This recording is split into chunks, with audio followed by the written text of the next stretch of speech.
Good evening and welcome to this week's episode of Coach's Corner. We are your hosts. My name is Dwayne Dwyer. I go by the Mindset Coach, My name is Uncle Junior, and I go by the Consistency Coach.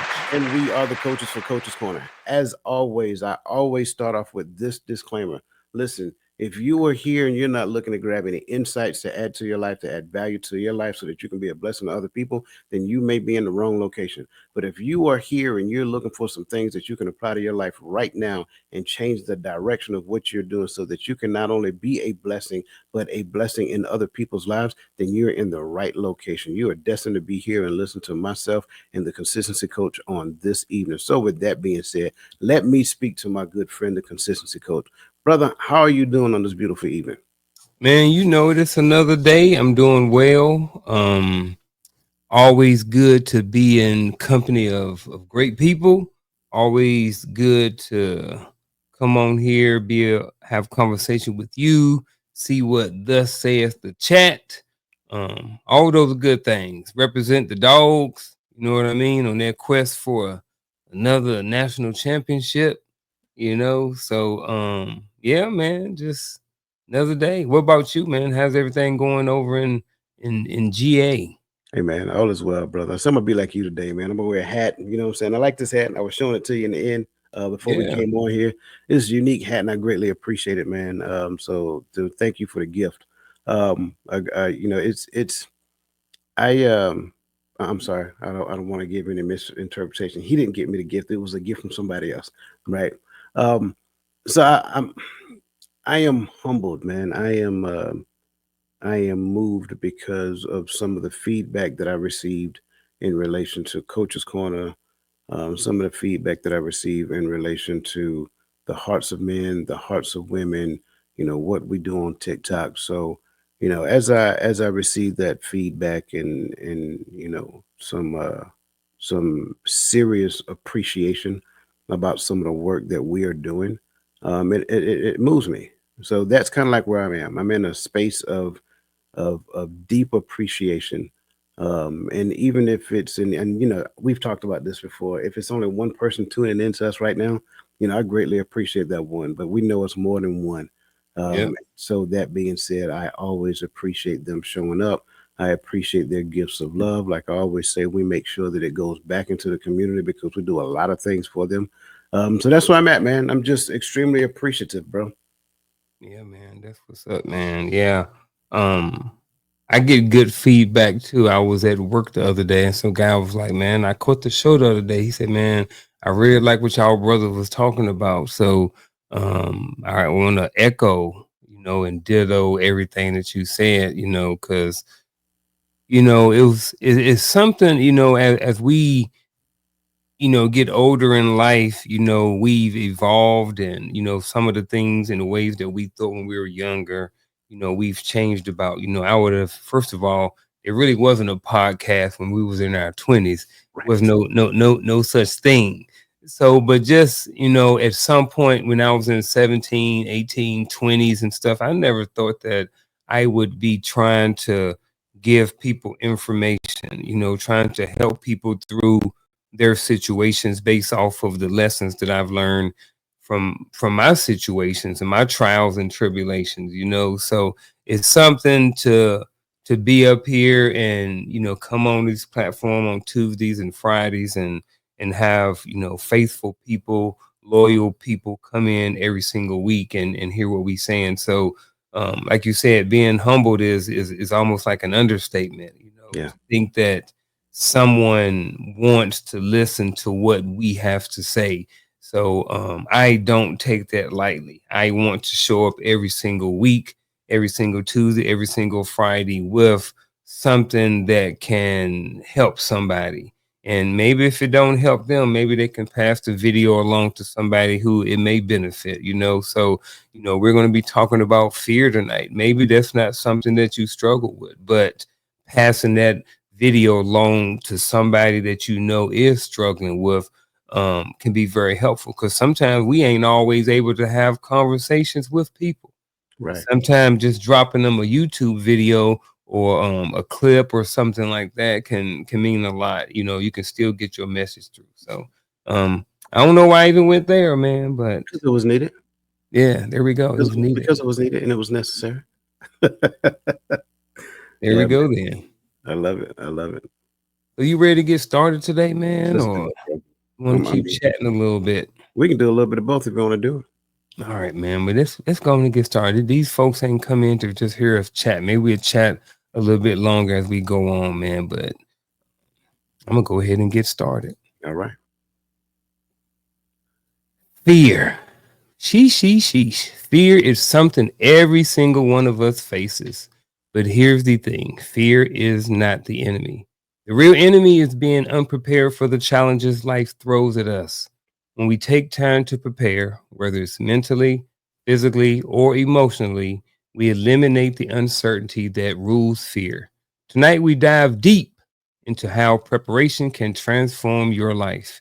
We're not talking about checking a box. We're talking about building habits and a mindset that give you the confidence to face whatever comes your way.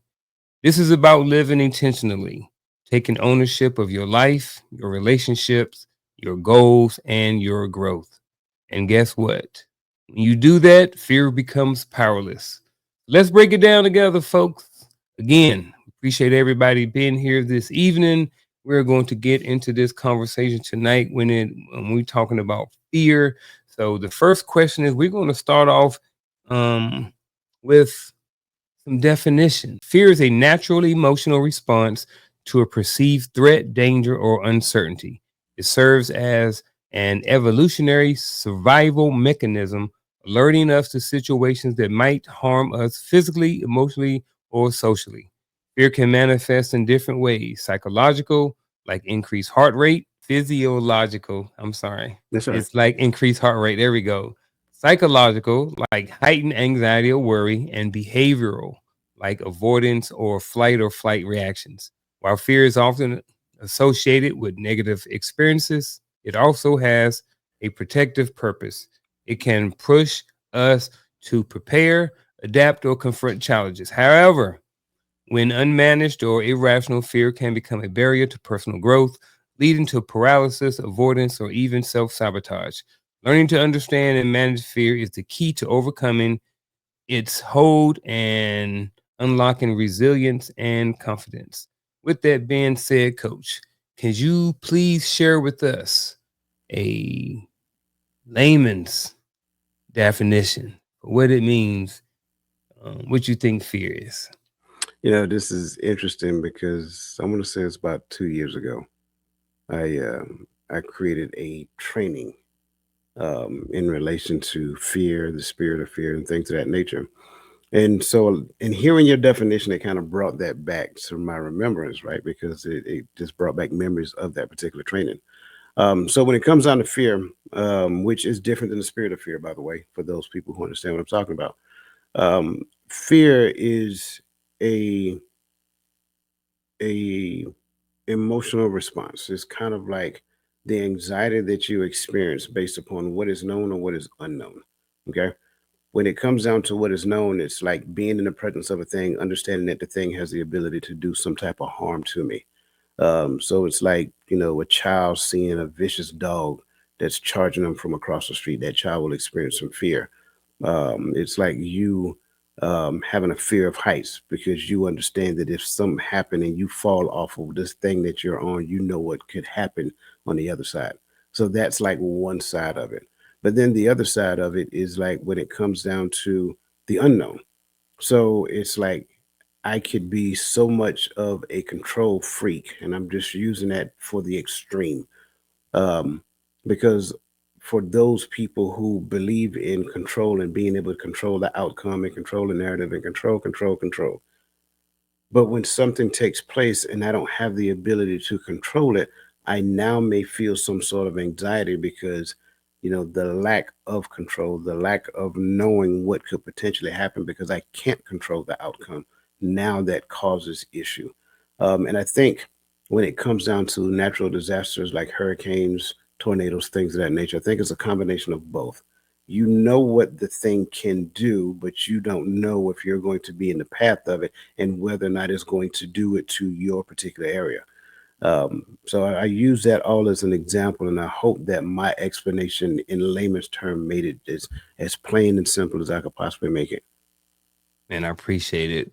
You know, fear is big, and that's something that we can see it in all walks of life. You can see it in people, you can see it in dogs. You go yell or come flying around a corner, or watch your dog, jump back or bark at you or something like that. So there are a lot of different animals, and we can see fear all the time. One thing I want to get to is, you are the mindset coach, and a lot of these things and a lot of things that we talk about it on this show and on Friday nights, a lot of things we believe starts up here, starts in the mind. Your mindset determines which direction you go. Your mindset determines if you accomplish a certain thing. Your mindset determines if you do A, B, or C. So, with that being said, Mr. Coach, Mr. Dwayne Dwyer, um, how do you think mindset plays a part in being prepared? Um, I think it is the foundational aspect of preparation. Um, Even when, and we kind of talked about this just a little bit, right? Even when we go back to the beginning stages of us podcasting, we did a lot of studying and being prepared and wanting to make sure that I put the best version of myself forward. So I had my notes, and I had a script and all kind of stuff stuck to my computer and things of that nature. And I found comfort in the script because the script was my gateway to completion. And so initially for me, I say that because, I wanted to not just, I wanted it to be perfect. I'll start there. But I wanted to be able to go from start to finish with very minimal hiccups and give the people exactly what I prepared for them. But then as time progressed, my mindset changed because it wasn't the script that I found comfort in. It was the fact that I, you know, came here and, you know, present something to the people, not for me to be, on a pinnacle on a mountaintop, anything of that nature, but it's a form of service. So once I changed that, it was no longer about me being perfect. It was about me being authentic. It was about me being honest. It's about me being transparent. And so I shared those different perspectives because I think both of them are preparation. You have to prepare to be authentic. You have to prepare to be transparent. You have to be prepared to be honest. I think a lot of times most people think that it's natural. It's not natural.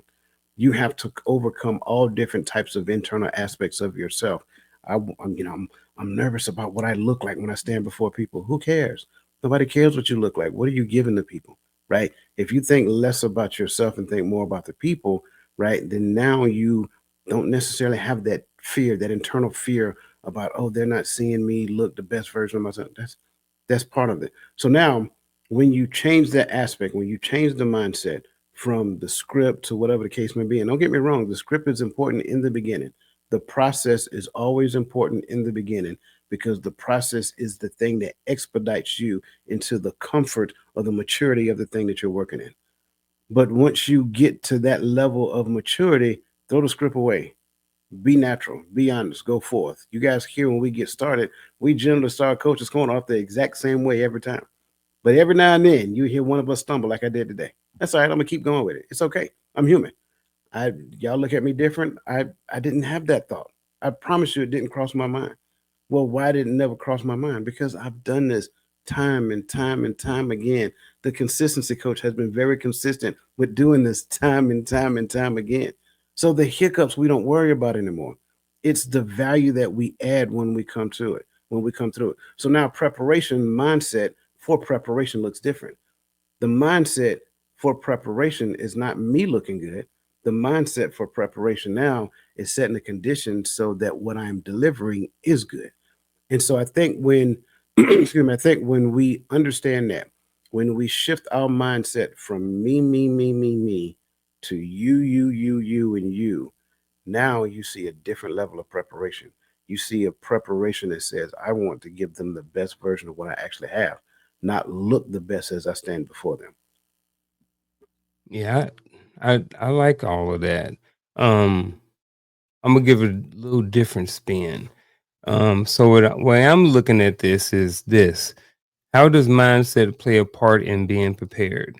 mindset plays a part in being prepared in the way that it's going to determine if you get prepared for something, the level of preparedness you're going to have for something, the level of consistency you're going to have with being prepared, the level of discipline that it's going to take in order to be prepared. So, like Coach said, the foundation, if the mindset is not there, you don't even have to worry about being prepared because it ain't going to happen. The mindset for me is, hey, you got to get up at 4 o'clock in the morning. You have to leave the house at 4:30. You ain't coming back home till later on in the evening on some days, right? So on those days, what needs to happen is if I'm getting up at 4 o'clock, excuse me, I need to go to bed by a certain time. So if I'm going to bed by a certain time and I'm getting up by a certain time at 4 o'clock in the morning, I don't have an half hour, 35, 45. I don't have an hour to be, excuse me, looking for my workout clothes, packing my bag for what I'm going to put on to wear to work. Like I don't have time for all of that stuff. But my but if being but what I'm trying to say, all of those things go into being prepared. I am preparing myself for the next day, but that comes with having a certain level of mindset. If my mindset is not there, I'm saying, oh, I'm just gonna get up in the morning and I'm gonna get my stuff out and then I'm gonna roll to work. I'm probably not going to be prepared. I'm gonna be rushing, and I'm gonna forget something. I'm gonna be calling Shell like, hey babe, can you bring my shoes or bring my belt to work? It's a lot of different things that have to go on when you're going to be gone for most of the day on certain days, and especially when you get up that early in the morning. So again, like I was saying, the mindset, if your mindset is jacked up, you don't have a chance in being prepared for certain things because your mindset won't allow you to be prepared. What do you think? No, I agree with you. And I don't think you said I don't think you said anything different. I think you said the Okay. same thing. I just did it in the form of using myself as an example. Okay. And it's not me challenging you. It's like when they hear it, I want them to understand that because I remember a few weeks ago when we talked about your marathon journey. One of the things you talked about when you told the story about Clyde, you said, skill set. I'm sorry, talent is not enough, and Mm-mm. that's in essence is what we're talking about right here. It doesn't matter if you're good at a thing. If you're going to do a thing, you're going to have to prepare for the thing that you're going to do. You're going to be doing. So what does that mean? Like that means you got to get the proper amount of rest. You got to eat properly. You got to drink enough water. You got to make sure that you got your stuff set aside so that when you go, you're not running around looking for everything that you need, so that you can actually, be on time wherever it is you're going to. Where if you're doing this, like, what does that look like? Oh, well, what time you're waking up every day? What time you're going to sleep every day? When are you going to practice? When are you going to rehearse? When are you going to put your notes together? So, yes, all of that factors in. And if you don't have the right mindset, if you have a procrastination concept within you, then you're going to be like, oh, I get to it later. I'm not worried about that right now. Or you have an arrogant mindset. Oh, well, that'll be all right. I ain't got to rehearse for this. I ain't got to practice for this. So it's like all of these things factor in. Do you have the ability to, number one, put people before yourself, whoever it is you're supposed to be serving? Number two, humble yourself and recognize that I need to prepare for them, right? And then number three, ensure that you are consistent, disciplined, and constantly preparing for the day so that when it's time for you to do the thing that you're going to do, you're ready. It's almost like going back to the notion of when the student is ready, the teacher the teacher appears, right? But here's the best part about it: the teacher does not prepare to teach when the student is ready. That means that the teacher needs to have already prepared and is ready to teach, so that when the student shows up, the teacher is now teaching and not wasting the student's time. Yeah. Man, I'm over here listening and thinking, and I was like, man, this works for relationships too. You know what I mean? Your mindset plays a part in being prepared for that type of relationship that you may think you want, right? So if you think you want this type of relationship, your mindset needs to be accurate or needs to be prepared or be right so you can get those things, and then I was thinking about this show. If y'all haven't watched it, we had a really good show on the no on November the 22nd, Friday night, Hearts of Men podcast.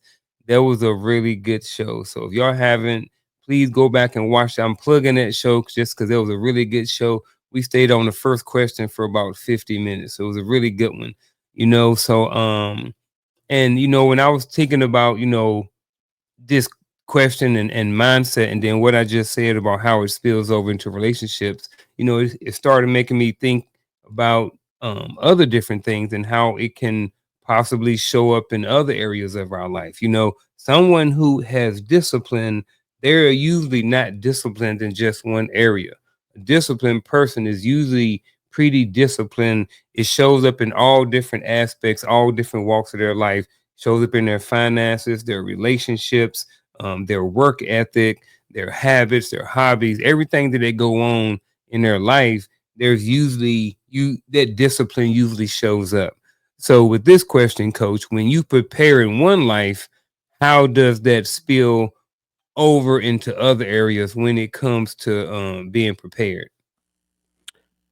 I have a philosophy I share a lot, and it is personal development is professional development, and professional development is personal development.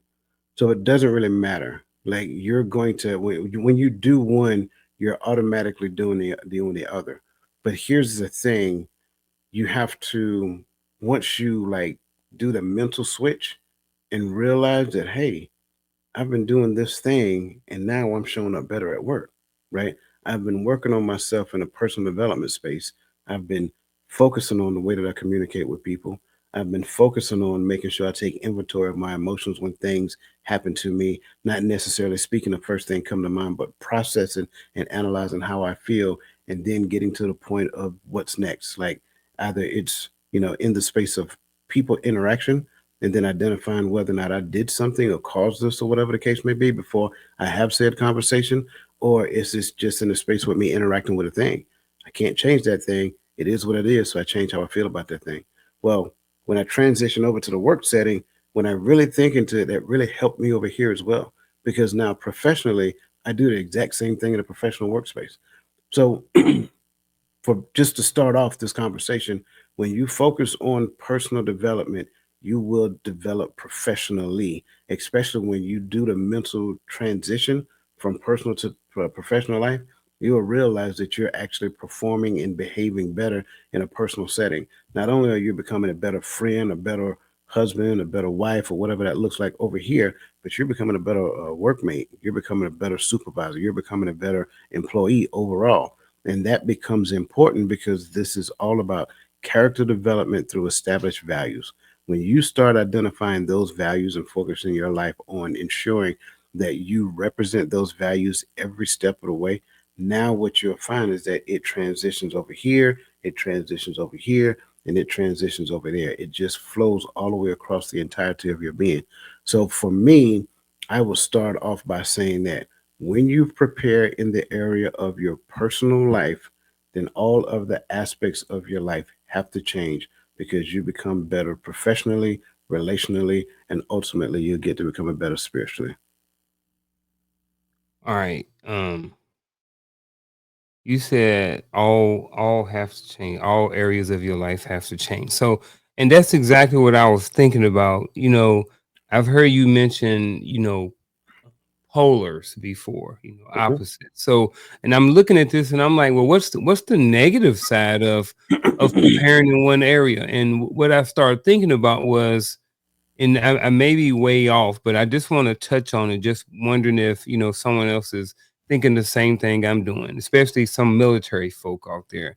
I remember having an APFT, right? We had push up, sit up, 2 mile run. And what would happen sometimes? Someone may not be good in run, so they would start preparing and focusing. That word focus, I don't know if that has anything to do with where I'm going or not, but it may. Mhm. So we're talking about three events. Someone is lacking in the run. So what they start doing is they start focusing and start doing a lot of running. Next APFT comes around, they fail the push-ups, pass the sit-ups, pass the run. Yeah. You know, it's like because they started focusing and they start preparing in one area, but some of the other areas got worse. So when it comes to this question, I'm trying to look at, is there a negative side of preparing in one area of your life? You know what I mean? And how does that look spilling over?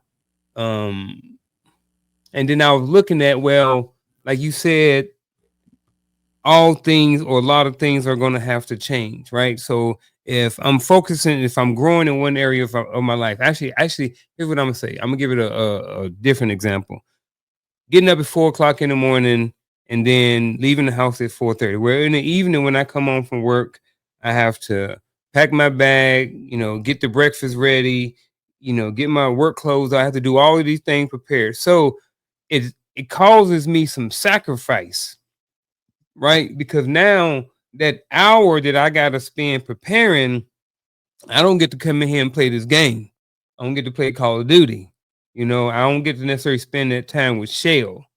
So I don't know where I'm going with this, but I do want to kind of speak to like the negative side. If you think there is a negative side, or if that is even a negative thing, when you preparing in one area of your life, how does that spill over into other areas, when it comes to maybe some negative things, or, what are your thoughts on that?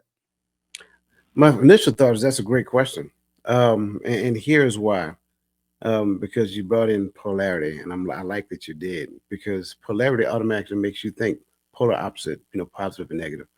Um, but instead of doing the positive and negative, I want you to consider you being like a vessel, like a container.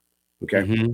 You only have the capacity to hold a certain amount of whatever it is, liquid. Let's just consider liquid. You only have Yeah. a capacity of holding a certain amount of liquid. All the liquid that you have in you, and let's just assume before you got to a certain stage, it was like an 80-20 mix. So 80%, let's just say it's not really what you wanted, right? You learned a lot of bad lessons growing up. They weren't really good. You thought they were good until you got older and realized they weren't so good. But then you still got 20%, and that is really good. Like that is really good. Like that's like the best version of who you are. And you really want to exist in that 20% realm, right? As much as you possibly can, because you like the results you get from that 20%. But because it's only 20% of who you are, it's very difficult to keep up that pace, right? So it's like, you know what, I'm gonna go on this work. I got to do this work on me. I got to get better, all this other great stuff. And then slowly but surely that 20% starts to overtake that 80%. So you go from 20 80. Now you're down to 40 60. So now the 40% of you is good, and the 60% is still that old stuff. And so you're still working, you're still working, you're still working, but you're getting more results. People are kind of coming to you because they like being around you. Mr. Martin is a really good person. I like, when he talks, he says a lot of great things. It's value added, so forth and so on. So now you're still pouring into these people, but you're still working over here. And right, and you go from 40 60, and this flipped. Now you're 60 40. So 60% of you is good, but that 40% is still there. Well, that's really what it is. It's not so much as a bad, not so much as a positive versus a negative, right? It's more so of the capacity of what you have in the container. And I think when you look at it from that perspective, I like to say maturity versus immaturity. And a lot of times when people hear the term immaturity, they think childish. Well, I mean, you can think that if you want to, but what about immaturity as being a thing such as I am still new at doing this to where it is difficult to do it without conscious thoughts? So now when you say, hey, you know how to tie your shoes? Yeah. Well, do I need to think about tying my shoes? No, because I've tying shoes for years. I can tie my shoes without the use of conscious efforts. But now on the flip side, let's say something like emotional intelligence. That's different. Initially, it takes me to exercise and expend conscious resources in order for me to regulate how I feel until I make it habitual. So that's kind of like what we're talking about here. It's not so much as, well, if I do this, this is going to suffer. Well, it's not so much as anything suffer. It's really you liberating yourself because you're taking the time to prepare in the area that is needed so that it spills over into those areas that are requesting it. So I prefer personally to be a good person, not for my job, but for the people that I know, love, and care about. So if they're important enough to me, then I do it for them. If my job is more important to me, then I will seek professional development first. I'm not saying either is wrong. That's for you to decide. However, maybe the other side exists. Maybe professional development was presented to you before you even know that personal development was a thing. Maybe professional development opened up the can of personal development for you. And then you started becoming a better person because of professional development. I think both can be true at the same time, like you love to say, and I'm stealing it from you just so that you know, right? But when you look at it, that's kind of like what it is. It's not so much as, I'm going to suffer here, I'm going to suffer there. But I think it's more so of it's going to be a sacrifice. I got to relinquish the person who I used to be so that I can become acquainted of the person that I'm destined to be. Yeah, I get that. I like that better than just, a total complete opposite. You know what I'm saying? I like the different perspective and the spin that you put on there because I mean I think it's whenever you're growing, whenever we're growing, those things, one whatever area that we're growing in or we may be intentional about growing in, I think is sometimes I think it does spill over in other areas. If you're looking to be better at your finances, that means that in the morning when you get up, you know, those small things going to start changing. You like how you once you get that mindset, say, hey, you know what? I'm gonna be better with my finance, right? I'm gonna get more prepared with my finances, right? So in the morning time, instead of stopping at Starbucks, I don't stop at Starbucks. I go to the gas station, go get the 59 cent senior citizen coffee instead of going to get the $7 coffee from Starbucks, right? Because I'm trying to work on my finances, right? Instead of me making 5 different trips to Walmart every single week, I'm gonna get me a list. I'm gonna make sure I'm prepared, and I'm just gonna go one time a week, so I don't have to make 5 trips and spend a whole bunch of gas money and time. So I think same thing with being prepared. If you say, "Hey, I'm trying to be a little bit more prepared individual," then you may start setting your alarm for on time, not hitting the snooze button, getting your school clothes out or your work clothes out the day before, maybe packing your lunch a little bit earlier, scheduling time to be prepared for coming in here on Tuesdays and Friday night for these shows, not showing up at the last minute. So I think that, like the question was saying, I think those are some of the examples of how, when you prepared in one area of life, those things can spill over into other areas of your life. Absolutely. I agree. And I think it's necessary. I think it's necessary. Like sometimes, and you see it all the time, especially in the space of personal and professional development, sometimes we are so comfortable with who we know ourselves to be because we created our identity around that person, right? Hmm. And so we dare not do anything that challenges me and make me look in the mirror and say, hey, did you ever think that the person that you know yourself to be is not really a good person? Like you think that person is good based upon the people that you used to, hang out with, but you're trying to be in this room. And in this room, we don't necessarily joke with people like that. In this room, we don't necessarily call people out their name. In this room, we don't shame people. We don't put people down to lift ourselves up. You see what I'm saying? In this room, we lift people up. We give them their flowers right then in their face because we want them to know that we appreciate them. That's what we do in this room. So it's like those things. And some people will hold on to that old identity, like, oh my God, like you're challenging me, you're making me feel this, you're making me feel that. No, I'm not making you do anything.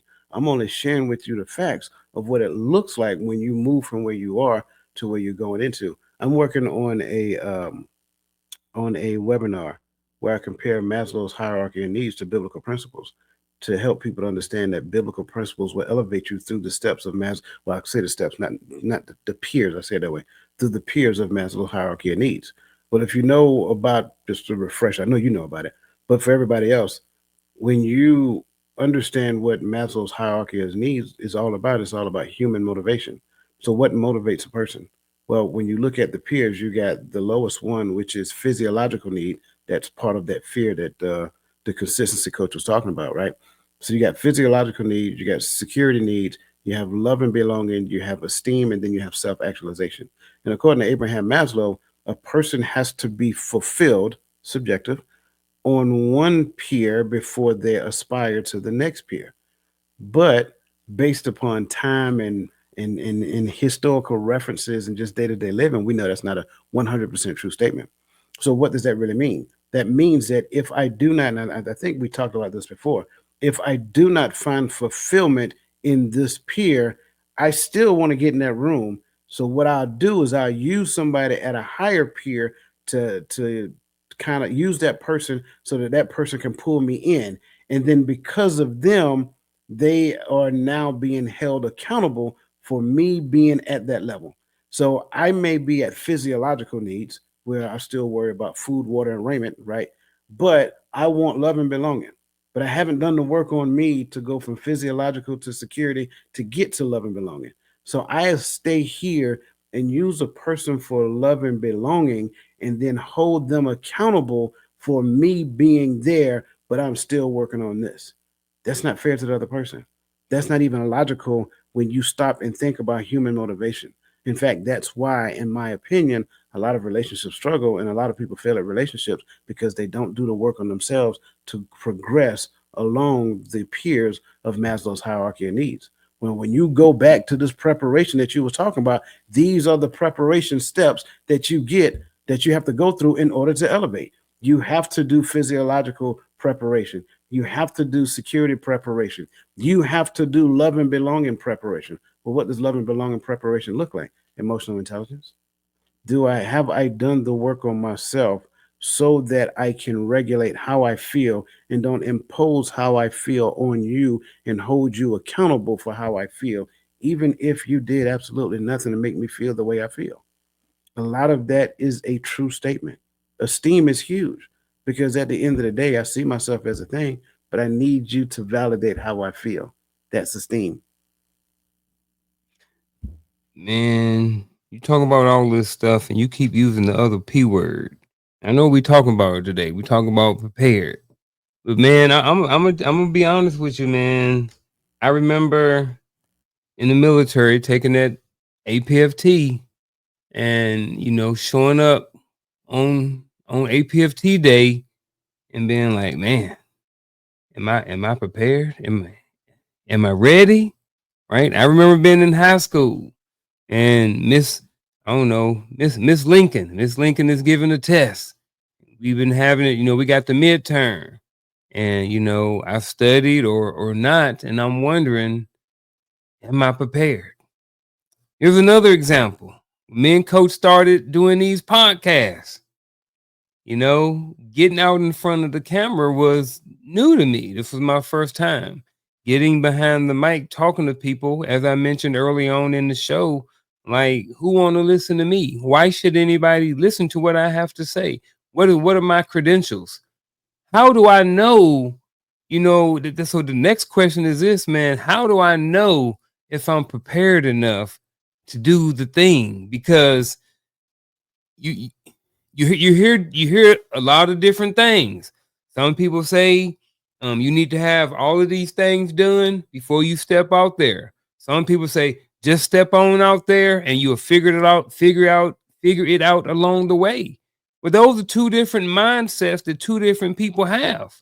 So I'm sitting back up here, and coach is saying, "Hey, yeah, man, just go on out there. You gotta have this down. You gotta have step 2. You got step 3. You got your LLC. You gotta get your checking account, and then guard coach over here, like, no, man, just get on out there. You'll figure it out. Just talk to somebody along the way. You'll make connections, meet people. So, how the heck I'm supposed to know if I'm prepared or not, bro? How I figured out? I'm laughing because you asked me, am I ready?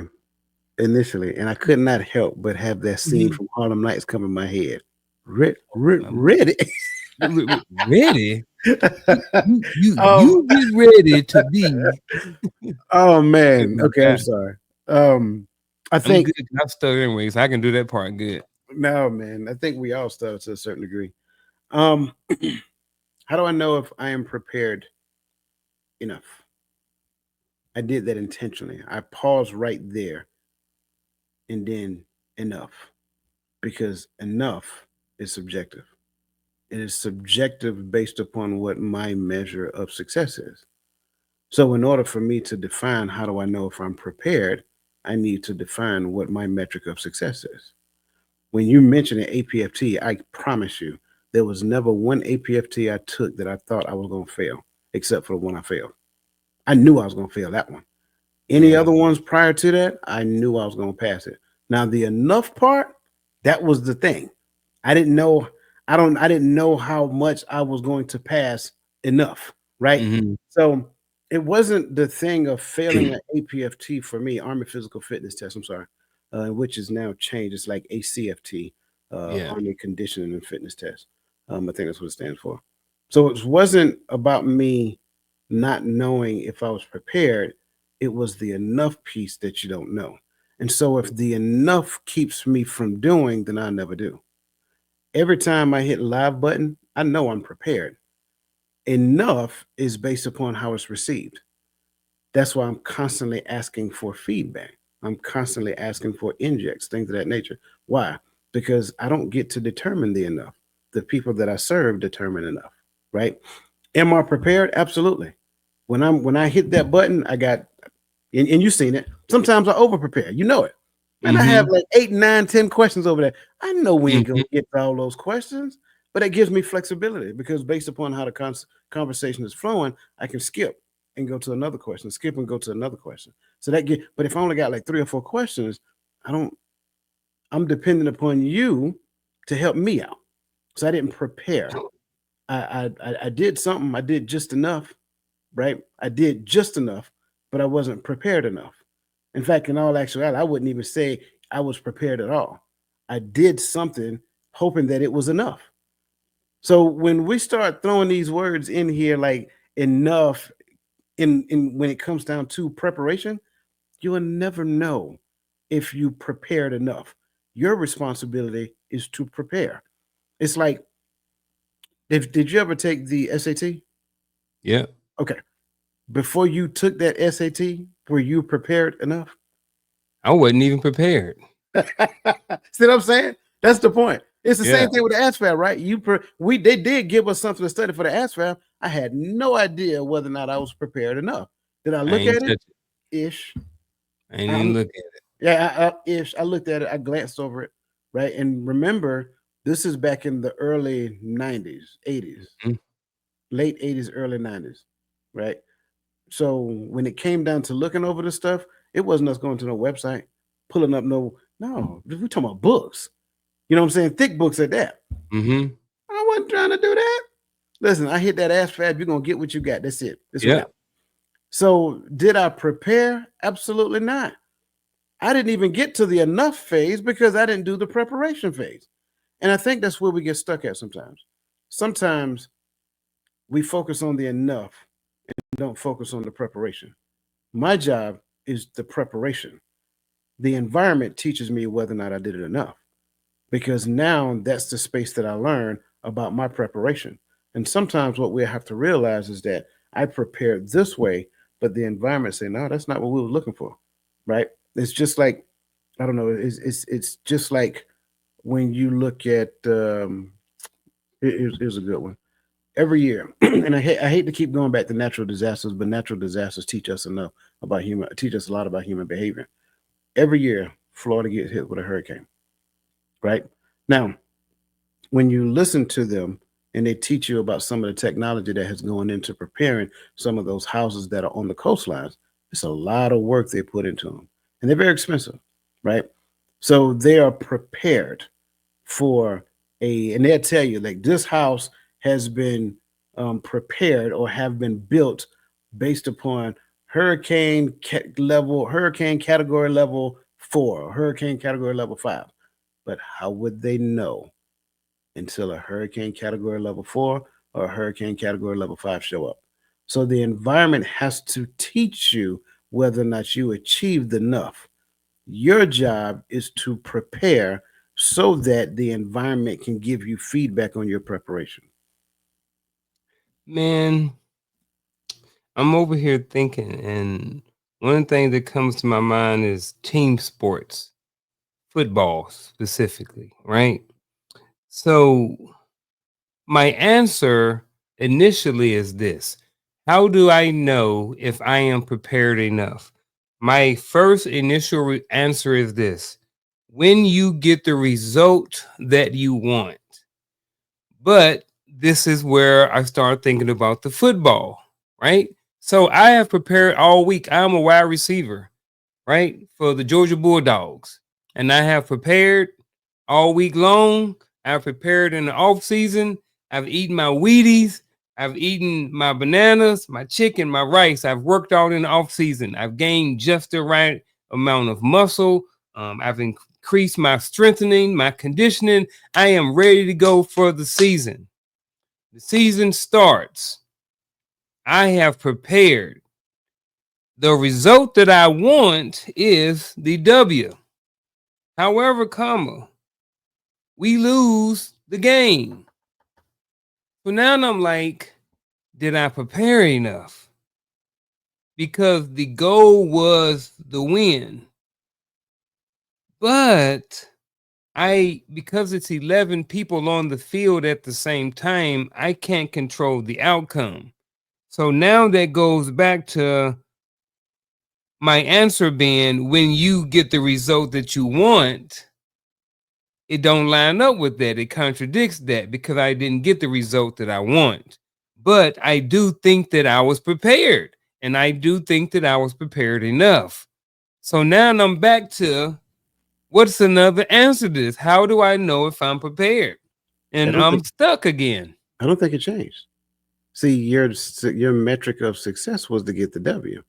It didn't Yeah. matter the level of preparation you did for yourself unless you can get the W by yourself. So preparation didn't end when you became physically prepared to compete and be a starter on the team. That was the beginning stages of preparation. Now, after I got myself conditioned and all that other great stuff, how do I prepare with the team? And in the metric of team sport, it's not about me, me, and me, me, and me. I did all this work on me, but to get over here and get to the team, now it's all about how well I play my role for the team. Because let's just be honest, you can be a wide receiver, but what if we're a run heavy offense? You need to block. All of that preparation, that muscle mass you put on, you better be laying Hmm. some wood down the field. So Yeah. when Move your running somebody back out the comes, way. absolutely, that's part of the preparation. You will never learn enough until you get to the game when you have an opposition that you're going against. We simulate opposition in practice, but you'll never get the true authentic opposition until it's time for game time. Enough happens during the game. So that level of success that you were talking about. So, and then based off what I was saying, so pretty much that level of success, it can't be a team thing when it's an individual. Like if I'm an individual, I can't make the team outcome my metric of what success looks like because I can't control the other 10 people, all the 15 coaches, everything else. Is that kind of part of that too? Sure. I think what we're talking about now is layers of success, right? Okay. So there's a personal layer of success to where I make the team. That's the first stage. Now, after making the team, I want to be a starter on the team. So these are different layers of success. Some Hmm. people are just happy with making a team. They just want to make the team, ride the bench, watch everybody else do the hard work, collect their ring at the end of the season. Like I was a part of the team. Man, we ain't never Hmm. seen you on the field. That's all right, though. Can't take it from me though. I worked hard. That's That's true. to them, that might be success. But then the next layer of success is like, hey, not only am I gonna make the team, I want to be in the starting lineup. I want to play, right? I want to contribute. I want to compete. I want to win, right? I want to be a contributor to winning. So now making the team for that person ain't good enough. Getting on the field is good enough for them. It's good. Not only getting on the field, now competing to such a degree that I give my team an opportunity to win. So we're talking about layers of preparation now, because to where the person who just want to make the team, they may wake up in the morning, run a little bit, eat pretty good, all that other great stuff, but they ain't gonna do the two a day. Two a day. They ain't gonna do nothing extra. They ain't gonna get no personal trainer. They ain't gonna do all those things because I can do that within myself just by getting my body in shape and getting my stamina up. So that's kind of like how I answer that. I don't think it changed I just think when we start identifying the different layers, and you see it, especially in high school athletes. In the ninth Hmm. grade, you want to make varsity football. You may not have made the team, so they say, "Hey, you go. We're gonna put you on JV." So you made junior varsity, and they go out there and they compete. But as a parent, what you got to tell them, say, "Hey, you making junior varsity isn't a bad thing. But if your goal was varsity, go out there and show them that putting you on junior varsity was a mistake. Now you're getting into the mindset of that young person, and you're helping them to understand. Now, I not only want to be a part of the team, I want to win and dominate now, because that's what you want that person to do. Your job now on junior varsity is to dominate, so that when it comes time for varsity next year, there's no question in their mind. In fact, they do junior varsity to such a degree, they watch junior varsity play and they'll pull you up to varsity. So you not making varsity wasn't a bad thing. Get out there and prove yourself. Show them that you were supposed to be on varsity. They just made a mistake when it came down to you. And so when you start identifying those different layers, that's what we're talking about. Man, I just looked at the time. I was like, "Sheesh, we wrote." Hey man, We that only didn't. got the 3 questions, but that's fine. I'm definitely okay with it. But I want to continue moving through this process, and pretty much is, the title of the show is "How Being Prepared Eliminates Fear."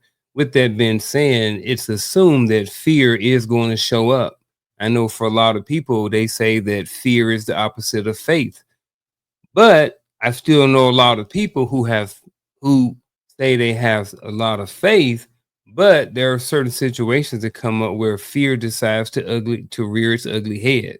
So we're out here, we on this journey. I'm being prepared, like we've been talking about all shows, to help trying to eliminate this fear. Now, what the heck I'm supposed to do once the fear shows up? You know what I'm saying? Because it's going to happen. You know what I mean? As we go through life, whatever it is that we are working on, in most cases, it's going to show up. And I think that it shows up to see if we have really learned our lesson on the thing that we're trying to work on. Until we master some of these things that we're working on, they're going to keep showing up. At least that's what I think, and that's what I believe. When things keep coming up in my life, I'm just like, they keep coming up because I haven't mastered it yet. I haven't Right. figured out the cheat code of how to get past whatever this thing is. So again, with this question, man, and I think it comes up regardless of a lot of people's faith. So now, coach, here we go. I'm on my journey, prepared. Now here comes the fear. So now what am I supposed to do when the fear shows up? Work. Work. That's the answer. Listen, I wanted to make it simple and plain to start off with. Work. Uh-huh. Work. That's the answer. I can't describe it any clearer than that. When fear shows up, work. If fear renders you to the place of income, what's the word I'm looking for? To your to where you just don't do anything, right? There's another word I was looking for. But if fear shows up and you elect not to do anything, fear wins. Fear is not the opposite of faith. It's not. Fear, the spirit of fear and faith can be polar opposites, but not fear Mm-hmm. itself. Fear is natural. That was part of your definition, right? You said it Mm-hmm. was a natural thing. It's It something that occurs. I've always heard. Yeah. Yeah. Yeah. Fear is not the opposite of faith. Faith is you believing in a thing and hoping that it comes to pass. However, that belief system requires you to do something. You just can't believe a thing and do absolutely nothing. So when fear shows up, what am I supposed to do? I'm supposed to work, because faith without deed is dead. So as long as I am working, I can still be fearful and do the work and still get to the point of holding firm to the faith, because the belief system hasn't changed. It's just that I am looking a lot at what's happening in the environment, and I am, coming up with assumptions that may not necessarily be relevant to the facts. Forget that.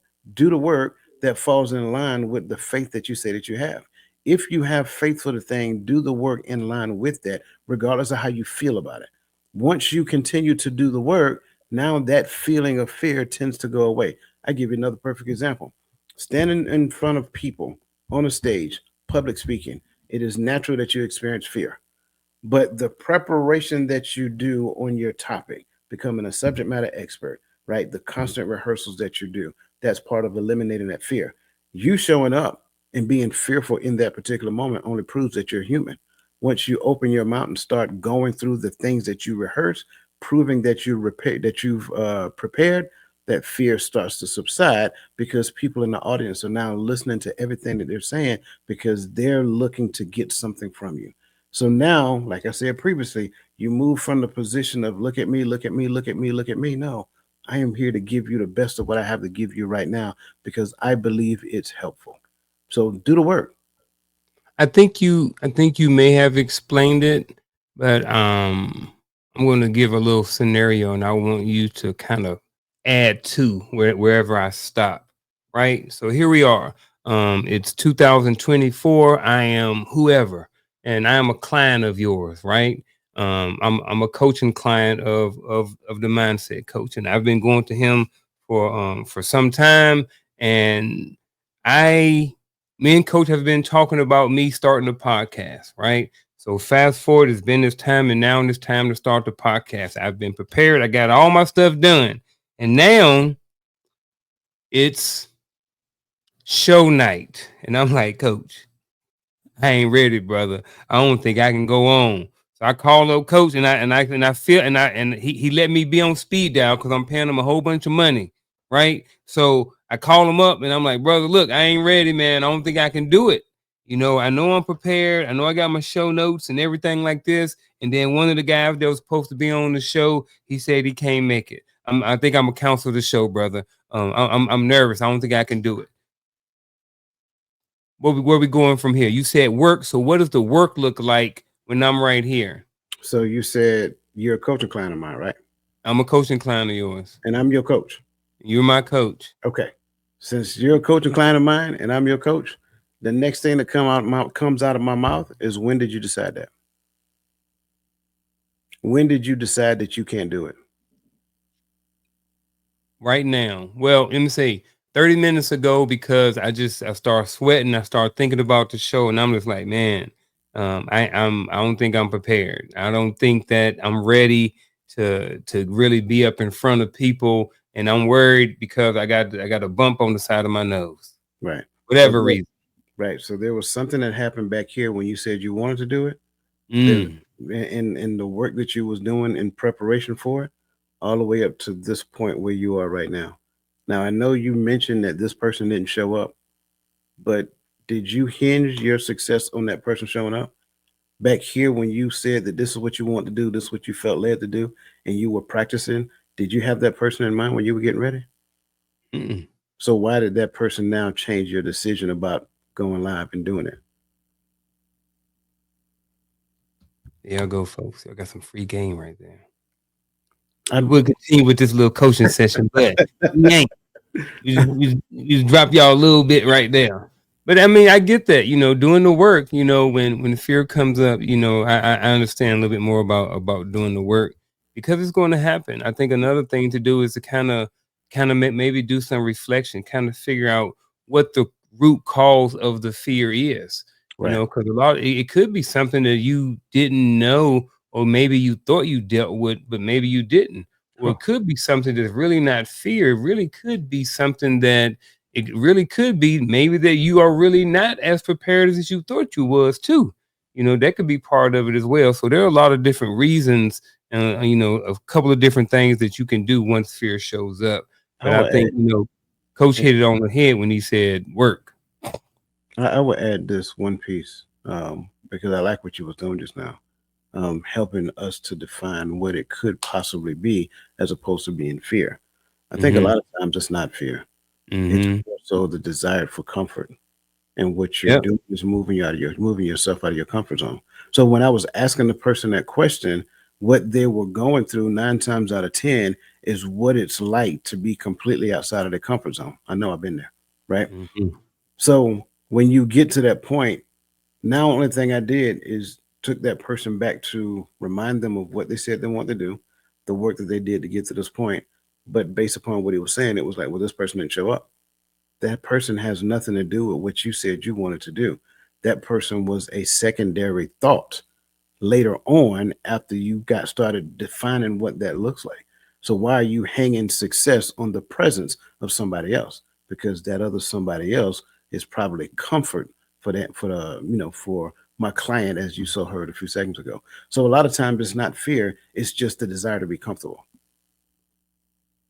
That makes that makes a lot of sense. And like we both were saying that, fear can show up in everything ain't fear. You know what I mean? Some things are just not fear.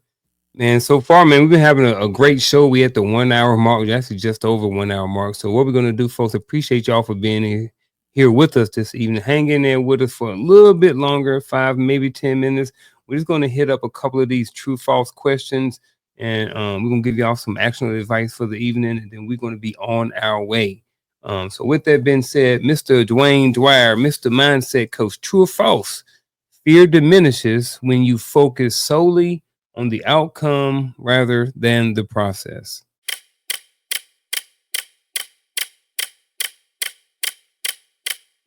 What he said, the answer is false. False. All day long. There we go. False. None the question. True or false? Preparedness is a skill that comes naturally to most.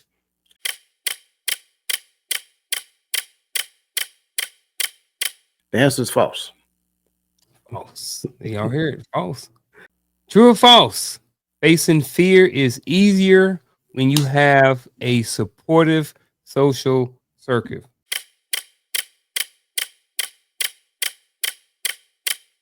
I want to say true, but that's not 100% true. Huh? Because sometimes my supportive circle isn't equipped to help me through the stages that I'm dealing with when it comes to this fear. Sometimes my supportive circle can actually be, they're helping me along. It's okay. It's all right. You don't have to worry about it. It'll be better. I just want you to be happy. No, not necessarily. So the raw answer is true, but it's all dependent upon that supportive social circle. What are they supporting of? Yep, I agree with that, man, 100%. Because everybody who say they supportive, like you said, they may not be equipped to deal with what you're going through. True or false? Mental preparation is more important than physical preparation in handling challenges.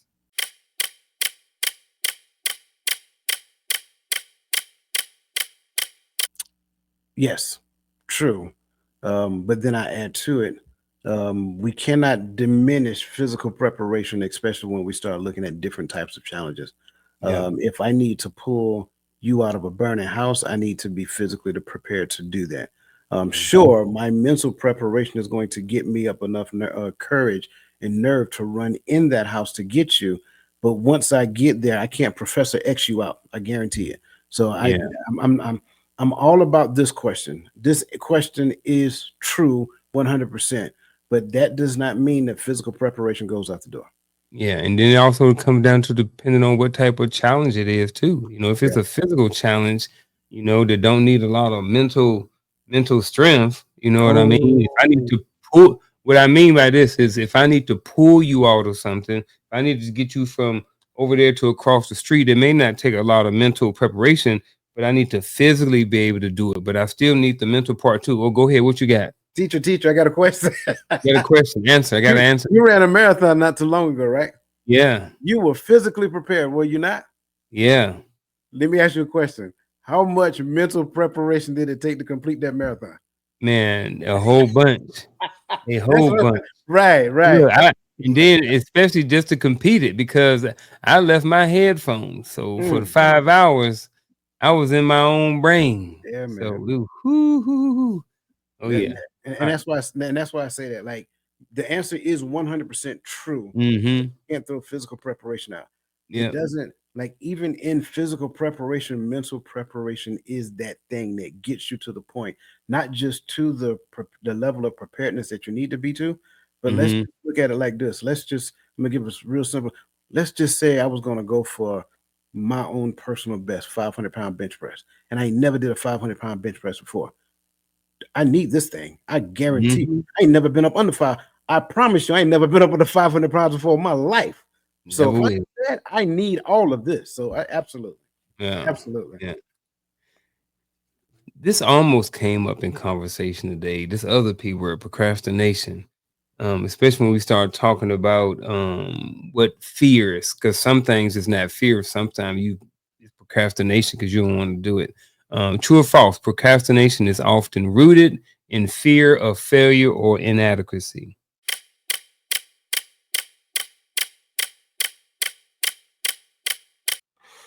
I want to say true, Yeah, but the of is what kind of makes me pause, gives me pause here. When we say of failure or inadequacy, I think that's the thing that gives me pause with the trueness of this statement. Procrastination is often rooted in fear. True. Of whatever, well, now I am limiting where procrastination enter. Sometimes procrastination has come by root of laziness. I'm just gonna call a spade a spade. I'm sorry. yep, Some people are just lazy and they yep, procrastinate to the last minute, not because they fear anything, not because they don't feel inadequate. They're just downright lazy and will wait to the last minute to do a thing. yep, And it's not just that thing, that's how they do all things. And you heard the old saying, how you do some things is how you do all things, right? So that's why I say I want to say true, but the of gives me pause. yeah. I definitely get that too, man. So I guess with that being said, man, I guess we will roll on with our actionable advice, and then we'll be out of here. That cool with you? I'm with it, man. All right.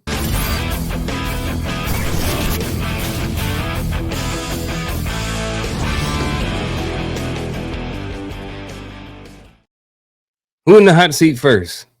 All right, there you go. Blow me up. Listen, I love this conversation. I really do. I think fear is one of those things that everybody experiences it. I don't care who you are. I don't care what you think about it. I don't care how much you talk about it. Um, and the gateway to eliminating fear as much as you possibly can is preparation. You have to prepare for the thing that you are trying to do. I think that is important for everybody to process and digest. If there is no preparation for that thing, then you might as well don't do it because fear is going to overtake you. I will also jump in, and I think Brother Garfield kind of peel the curtain back with that. What else? The what else is actually procrastination. Procrastination is a manifestation of fear, right? When we prepare, not only do we get to the point of reducing the amount of fear that we encounter, we also get to the point to where we don't experience procrastination. In fact, we get super excited to do the thing because we prepare to the point that I am ready. We are ready to do a thing. I love the fact that he asked a question about prepared enough because that means that my preparation must now be tested by the environment. The environment has a responsibility to test the level of preparation that you did so that you can learn the next time that you do a thing whether or not your preparation needs to be more robust or it was enough, right? That's the learning that takes place in it. So it's a lot of things that we learn from preparation. It's a lot of things that we can learn just by doing the thing. Listen, the last thing I want to inject, I love the fact that he brought faith in. Never assume that you will not experience fear when you are having faith for a thing. Remember, your ultimate belief is the outcome. The faith is the rope that ties you to that belief. In order for that rope to stay intact, you must do the work in the direction of in the direction of faith and hope that you actually have for that thing. No work, no faith. That's scripture. My actionable advice for this evening is very simple. So, the title of today's show is How Being Prepared Eliminates Fear, dot, dot, dot, and guess what else? So, the and guess what else? That's what my actionable advice is. So, what I want you to do is go back, look at this video, and figure out the guess what else part of this show. All right, ladies and gentlemen, with that being said, that wraps up our show for this evening. You can find us here each Tuesday afternoon at 7 p.m. here on the Uncle Junior Network and on the Hearts of Men or on the Empower Perspective podcast. Both of them on YouTube, on Facebook, LinkedIn, all those different things like this. So if you ever need anything, if you need to reach out for anything like that, you can find both of us. Here are our links at the bottom. We are both certified coaches, Excuse me. So, like I said, if you got anything going on in your life, feel free to reach out to us. We're on Facebook. We got groups, different things like that. Again, every Tuesday, on Friday, you can find us. There's some stuff going on Saturday, some stuff going on Sunday. So feel free to tap in with us a couple times a week. What you got for us, Coach, before we roll out? You know what? I just want to make a request. I know I think we have some pretty good topics that we talk about. But I Hmm. want to know what they want us to talk about. So Mm. that being said, y'all send us, yeah, y'all can send, listen, you can send me an email. I don't even care. Info at totalmindsetshift.com. Total mindset shift, one word.com. Info at totalmindsetshift.com. Fill my inbox up. Tell me what y'all want us to talk about. I promise you, between me and that young fella right there, we'll figure it out. I call him young because he's younger than me. This is about like a year and some change, but No it matter. is Cement. what it is. A day, Cement. even if it's a day, right? So I get it, man. Yeah, man. All right, That's it. folks. What's that? I said that was it.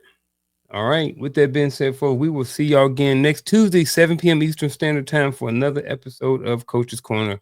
We are out.